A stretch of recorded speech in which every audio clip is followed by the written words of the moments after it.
Hello everyone. आज हम लोग डिस्कस करने जा रहे हैं वर्किंग ऑफ सोलर सेल, जिसमें हम लोग देखने वाले हैं what is photovoltaic cell, structure of solar cell, then photovoltaic effect, conversion efficiency and at last additional considerations. तो चलिए without wasting a time start करते हैं। What is photovoltaic cell? Solar cell, also known as photovoltaic cells, convert sunlight directly into electrical energy using the photovoltaic effect. Photovoltaic cell या फिर solar cell ये ऐसे cell होते हैं जो जो सनलाइट होता है, सूरज की किरणें, जिसको हम फोटॉन्स, लाइट एनर्जी या फिर रेडिएशन, इंसोलेशन भी बोल सकते हैं। तो ये जो सनलाइट होता है उसे डायरेक्टली इलेक्ट्रिकल एनर्जी में जो है वो कन्वर्ट करता है फोटोवोल्टिक सेल या फिर सोलर सेल, और जो इफेक्ट के थ्रू ये होता है उसे हम लोग बोलते हैं फोटोवोल्टिक इफेक्ट। तो ये था what is photovoltaic cell. Now, structure of solar cell. A typical solar cell consists of several layers of semiconductor materials, most commonly silicon. तो देखिए, अगर हम लोग स्ट्रक्चर पढ़ने जा रहे हैं सोलर सेल का, तो इसमें एक अच्छी चीज ये है कि सोलर सेल जो है वो किससे बनता है? डेफिनेटली डिफरेंट लेयर्स जो होते हैं सेमीकंडक्टिंग मटेरियल से, उससे हम लोग क्या बनाते हैं? Solar cell.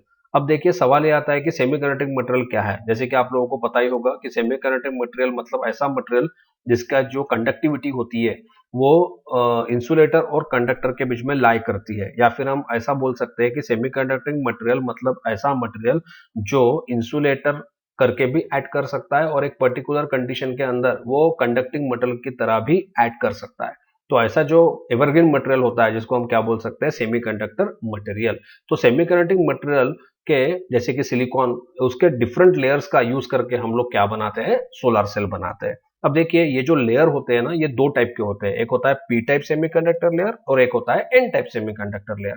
तो देखिए, पी टाइप सेमीकंडक्टर लेयर में क्या करते हैं? This layer is created by doping silicon with material that introduced positively charge particle, that is what? Holes. तो देखिए, पी टाइप सेमीकंडक्टर लेयर ये कैसा क्रिएट करते हैं, ये कैसे बनाते हैं? इसमें क्या करते हैं, जो मेन मटेरियल होता है हमारा सिलिकॉन, उसमें हम लोग क्या ऐड करते हैं? क्या डोपिंग करते हैं? डोपिंग करना मतलब केमिकल इंप्योरिटी ऐड करना या फिर एडिशन आप बोल सकते हो। तो main material, semiconducting material silicon जो है, अगर हम उसमें क्या ऐड करते हैं, क्या इंट्रोड्यूस करते हैं? पॉजिटिवली चार्ज पार्टिकल्स जो है वो अगर इंट्रोड्यूस करते हैं, जिसको हम होल्स बोलते हैं, तो फिर क्या फॉर्म होता है? P type semiconductor layer. तो जाहिर सी बात है, अगर हम पॉजिटिवली चार्ज पार्टिकल ऐड करते हैं, मतलब कमी किसकी होगी? डिफिशियंसी किसकी होगी? इलेक्ट्रॉन्स की। और सरप्लस क्या होगा? Positively charge. तो इस तरह से देखिए, पी टाइप सेमीकंडक्टर लेयर कितना आसान है। तो ये लेयर में हम कैसा याद रखेंगे इसको? P type semiconductor layer. तो P stands for what? Surplus of positively charge particles. ऐसा हम लोग याद करके रख सकते हैं। तो ये था पी टाइप सेमीकंडक्टर लेयर। अब देखेंगे हम लोग एन टाइप सेमीकंडक्टर लेयर। तो this layer is created by doping silicon with materials that introduce negatively charge particles called as electrons. देखिए, पी टाइप में हमने देखा था कि हम क्या इंट्रोड्यूस करते हैं मेन मटेरियल सिलिकॉन में? पॉजिटिवली चार्ज पार्टिकल, जिसको हमने होल्स बोला था। तो एन टाइप सेमीकंडक्टर लेयर जो होता है, इसमें मेन मटेरियल सिलिकॉन में हम क्या ऐड करते हैं, क्या इंट्रोड्यूस करते हैं? निगेटिवली चार्ज पार्टिकल, जिसको हम लोग क्या बोलेंगे? इलेक्ट्रॉन। तो देखिए, अगर हम लोग निगेटिवली चार्ज पार्टिकल ऐड कर रहे हैं, इसका मतलब सरप्लस क्या होगा? निगेटिवली चार्ज पार्टिकल सरप्लस होंगे, जिसको हम लोग क्या बोलेंगे? इलेक्ट्रॉन्स। और पी टाइप में सरप्लस क्या होगा? पॉजिटिवली चार्ज पार्टिकल, जिसको हम लोग क्या बोलेंगे? होल्स। तो इस तरह से देखिए, तो पी टाइप सेमीकंडक्टर लेयर और एन टाइप सेमीकंडक्टर लेयर, ये जो लेयर्स है, इसको यूज करके हम लोग क्या बनाते हैं? सोलर सेल बनाते हैं। And the junction between this two layers is called the PN junction. तो इस तरह से देखिए, तो सोलर सेल अगर डिफरेंट लेयर से बना है, पी टाइप और एन टाइप, तो देखिए उसमें पी टाइप लेयर भी है और एन टाइप लेयर भी है। तो जो जंक्शन रहेगा, जॉइंट रहेगा पी टाइप और एन टाइप का, उसको हम लोग सिंपल लैंग्वेज में क्या बोलेंगे? PN junction. तो ये था स्ट्रक्चर किसका? सोलर सेल का। तो याद सिर्फ इतना ही रखना है कि सोलर सेल जो होते हैं उसके स्ट्रक्चर में हम लोग क्या बोलेंगे कि वो एक डिफरेंट लेयर्स जो होते हैं सेमीकंडक्टिंग मटेरियल से, उससे बनता है। और लेयर के दो टाइप क्या होते हैं? पी टाइप और एन टाइप। और उसका जो जंक्शन होता है उसे हम लोग क्या बोलेंगे? PN junction. बिल्कुल सिंपल था। Now photovoltaic effect. The photovoltaic effect occurs when light strikes the solar cell. The key steps in the photovoltaic effect are as follows. देखिए, फोटोवोल्टेइक इफेक्ट ये एक ऐसा इफेक्ट होता है जिसके थ्रू ही जो सोलर सेल होता है वो लाइट एनर्जी को डायरेक्टली कन्वर्ट करता है इलेक्ट्रिकल एनर्जी में। तो देखिए, फोटोवोल्टेइक इफेक्ट कब ऑकर होता है या कब होता है, जब सन से मिलने वाला जो लाइट है वो किसे स्ट्राइक करता है, सोलर सेल को। तो चलिए देखते हैं कुछ स्टेप्स के थ्रू कि फोटोवोल्टेइक इफेक्ट ये कैसा होता है। तो सबसे पहला स्टेप होता है एब्जॉर्प्शन। देखिए, बिल्कुल सिंपल है। एब्जॉर्प्शन का मतलब होता है sunlight contains photons with varying energy levels. Sunlight जो होता है उसमें क्या होता है, फोटॉन्स होते हैं। तो जो फोटॉन्स होते हैं वो अलग अलग एनर्जी लेवल पे ऑकर करते हैं सनलाइट में। तो when photons with sufficient energy strike the solar cell, they can be absorbed by the semiconductor material. तो सबसे पहला स्टेप क्या होता है, हमने देखा एब्जॉर्प्शन। तो फोटोवोल्टेइक इफेक्ट का जो स्टार्टिंग होता है वो होता है एब्जॉर्प्शन से। तो उसमें हमने देखा कि ये जो प्रोसेस होता है एब्जॉर्प्शन, ये कैसा होता है, जो सोलर सेल होते हैं वो क्या एब्जॉर्ब करते हैं, सनलाइट को एब्जॉर्ब करते हैं, जिसमें क्या होते हैं, फोटॉन्स होते हैं डिफरेंट एनर्जी लेवल्स के। तो ये जब फोटॉन्स जो होते हैं, जो कि डिफरेंट एनर्जी लेवल के होते हैं, वो जब स्ट्राइक करते हैं सोलर सेल को, तो ये प्रोसेस होती है जिसका नाम होता है एब्जॉर्प्शन। तो इस तरह से देखिए, नेक्स्ट स्टेप हम देखते हैं after absorption, generation of electron hole pair. देखिए, बिल्कुल सिंपल होता है।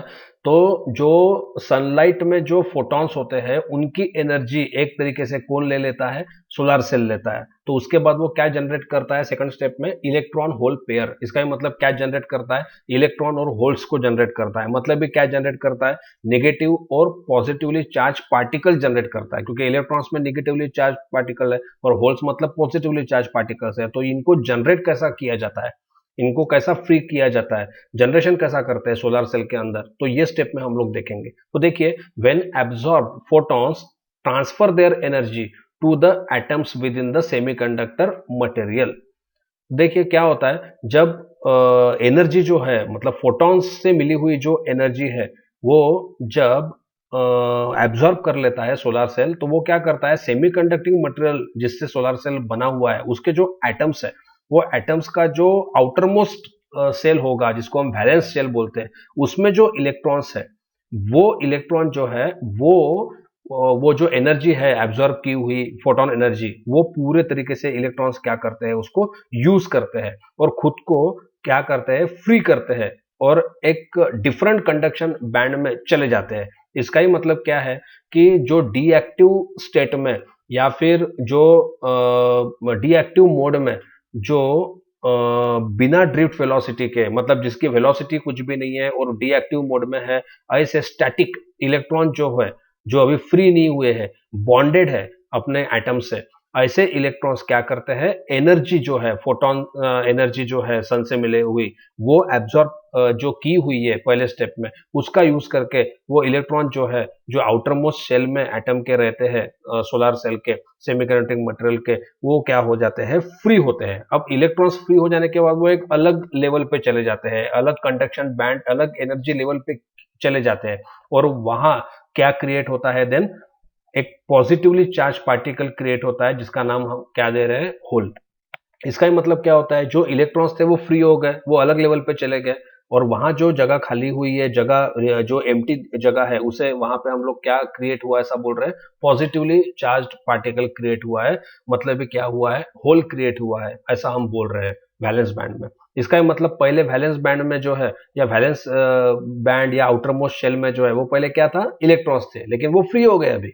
और वो फ्री कहां से हुए, एक्टिव कहां से हुए, फ्री फ्री कहां से हुए, जो एनर्जी सनलाइट के फोटोन से मिली, वो एब्जॉर्ब की हुई जो थी फर्स्ट स्टेप में, वो एनर्जी का यूज करके जो आउटर मोस्ट शेल में जो इलेक्ट्रॉन्स थे वो फ्री हो गए, वहां से निकल गए और वहां पे क्या क्रिएट हो गए, होल क्रिएट हो गया, पॉजिटिवली चार्ज पार्टिकल क्रिएट हो गया। इस तरह अभी हमारे पास एक इलेक्ट्रॉन और एक होल क्या है, एक क्रिएट हो गया, इलेक्ट्रॉन निकल गया और वहां पे क्या आ गया, होल। मतलब अभी हमारे पास एक इलेक्ट्रॉन और एक होल क्या हो गया, जनरेट हो गया। तो ऐसे इस तरह से अभी क्या जनरेशन, किसका जनरेशन हमने देखा, इलेक्ट्रॉन होल पेयर का जनरेशन जो है वो किस तरीके से होता है सेमीकंडक्टिंग मटेरियल के अंदर या सोलर सेल के अंदर, ये हमने देखा। तो पहला स्टेप कौन सा है, एब्जॉर्प्शन, जिसकी हम लोग, वो स्टेप में क्या होता है, एनर्जी रिसीव करता है सोलर सेल, और नेक्स्ट स्टेप में क्या होता है, वो एनर्जी का यूज करके इलेक्ट्रॉन होल पेयर का क्या होता है, जनरेशन होता है। तो ये दो स्टेप अभी हमने यहाँ पे देखी हुई है। अभी हम लोग देखते हैं थर्ड स्टेप, चार्ज सेपरेशन। तो हमने पहला स्टेप देखा एब्जॉर्प्शन, सेकंड स्टेप देखा generation of electron hole pair. अब देखिए charge separation. Due to the electric field created by the PN junction, the separated electron and holes are pulled in opposite direction. देखिए अभी हमने पहले देख लिया था कि जो सोलर सेल का जो स्ट्रक्चर है वो कैसा है, कैसे बनता है, different layers of semiconducting material, मतलब पी टाइप और एन टाइप। तो ये जो सोलर सेल है जो कि पी टाइप और एन टाइप लेयर से बना है, मतलब पीएन जंक्शन है उसमें। तो उसमें अभी हमने देखा कि अभी अभी हमने देखा कि इलेक्ट्रॉन्स और होल्स का उसमें क्या हो गया है, जनरेशन जो है वो हुआ है। इसका मतलब मैं ये बोलना चाह रहा हूँ कि हमारा जो सोलर सेल है जो कि पी टाइप और एन टाइप लेयर से बना है, उसमें अभी क्या डेवलपमेंट हुआ है, किसका डेवलपमेंट हुआ है, होल्स और इलेक्ट्रॉन्स का पेयर, मतलब ये इलेक्ट्रॉन और होल्स का जनरेशन हुआ है। तो ये जो इलेक्ट्रॉन्स और होल्स है ये क्या होते हैं, अभी electron is attracted to the n type region. तो ये जो इलेक्ट्रॉन्स है वो कहाँ अट्रैक्ट होंगे, एन टाइप रीजन की तरफ अट्रैक्ट होते हैं। और होल जो है वो कहाँ अट्रैक्ट होते हैं, पी टाइप रीजन की तरफ क्या होते हैं, अट्रैक्ट होते हैं। This creates a voltage difference known as electric potential और वोल्टेज। तो इस तरह से देखिए हमारे पास क्या है, एक एन टाइप रीजन जो है उसमें हमारे पास एक इलेक्ट्रॉन्स, मतलब निगेटिवली चार्ज पार्टिकल्स का लेयर हमको दिखेगा, और जो पी टाइप रीजन था उसमें हमको क्या दिख रहा है, होल्स अट्रैक्ट हुए, काफी सारे होल्स का कॉम्बिनेशन हमको दिखेगा। तो ये पॉजिटिव और निगेटिव ये जो चार्ज पार्टिकल्स का हमारे पास जनरेट हुए, डेवलपमेंट हुआ है, ये क्या क्रिएट करता है, वोल्टेज डिफरेंस क्रिएट करता है, जिसको हम लोग इलेक्ट्रिक पोटेंशियल या फिर क्या बोल सकते हैं, वोल्टेज। तो इस तरह से देखिए चार्ज सेपरेशन ये अभी हमने देखा। और लास्ट प्रोसेस हम देखते हैं फोटोवोल्टेइक इफेक्ट की, जिसको हम क्या बोलेंगे, करंट फ्लो। क्योंकि एक बार अगर पोटेंशियल डिफरेंस अगर डेवलप हो जाता है, पॉजिटिव और निगेटिव, और या तो डेफिनेटली अभी पोटेंशियल डिफरेंस डेवलप होने के बाद अभी क्या फ्लो हम करा सकते हैं, करंट फ्लो हम करा सकते हैं। लेकिन करंट फ्लो तब होगा जब हम क्या करेंगे, लोड कनेक्ट करेंगे, सर्किट क्लोज होगा। तो उसके लिए हमको क्या करना पड़ेगा, जो सोलार सेल है उसका टॉप और बॉटम जो है उसमें मेटल प्लेट लगाने पड़ेंगे, जिसके थ्रू हम क्या कनेक्ट करेंगे, लोड कनेक्ट करेंगे, एक्सटर्नल सर्किट कनेक्ट करेंगे। तो इसलिए यहाँ पे लिखा है to utilise the separated charges. तो ये जो चार्ज डेवलप हुए हैं पॉजिटिव और नेगेटिव, तो उनको यूटिलाइज करने के लिए हम लोग metal contacts are placed on the top and bottom of the solar cell.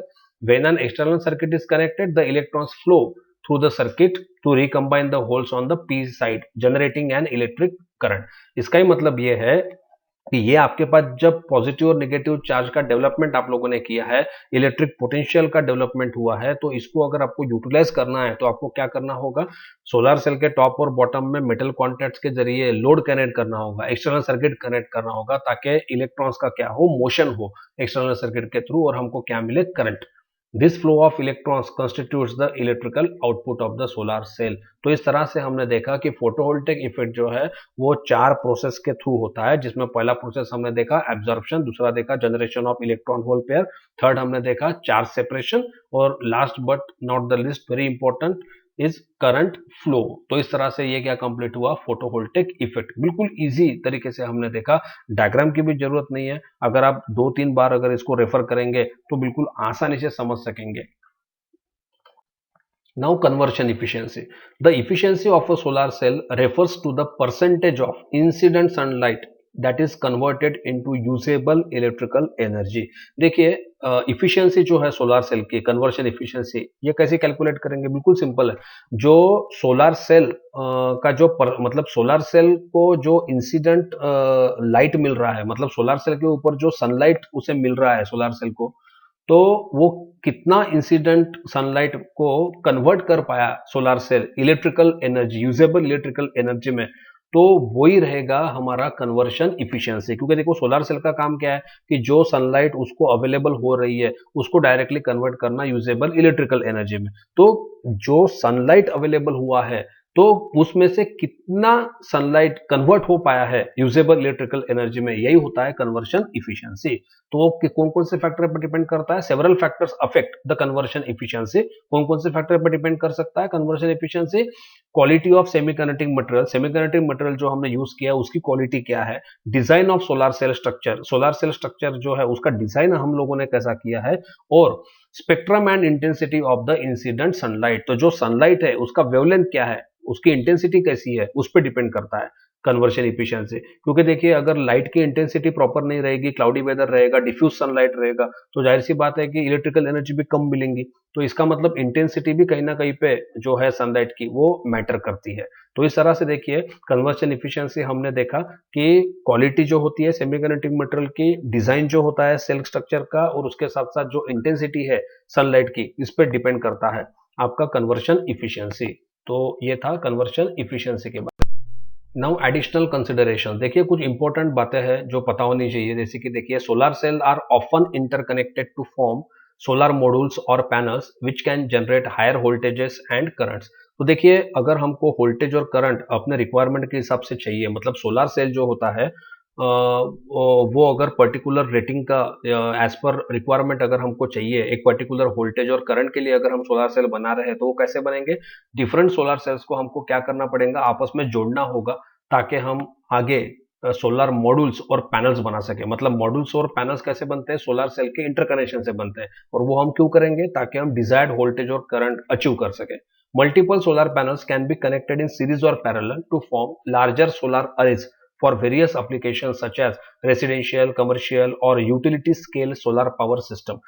तो जो देखिए जो बड़े बड़े मेगावाट लेवल के जो ground mounted solar power plants होते हैं, या फिर रूफटॉप जो होते हैं, जो कि कमर्शियल और रेसिडेंशियल पर्पस के लिए हम लोग यूज करते हैं, तो उसमें हम लोग क्या करते हैं, ये जो सोलर सेल्स का इंटरकनेक्शन करके हमने जो सोलर मॉड्यूल्स या पैनल्स बनाए हैं, उनको हम एक पर्टिकुलर अपने रिक्वायरमेंट के हिसाब से सीरीज और पैरेलल में कनेक्ट करते हैं, ताकि हम डिजायर्ड वोल्टेज और करंट जो है वो डेवलप कर सके, और उसको रेसिडेंशियल कमर्शियल पर्पस के लिए जो है वो यूज कर सके।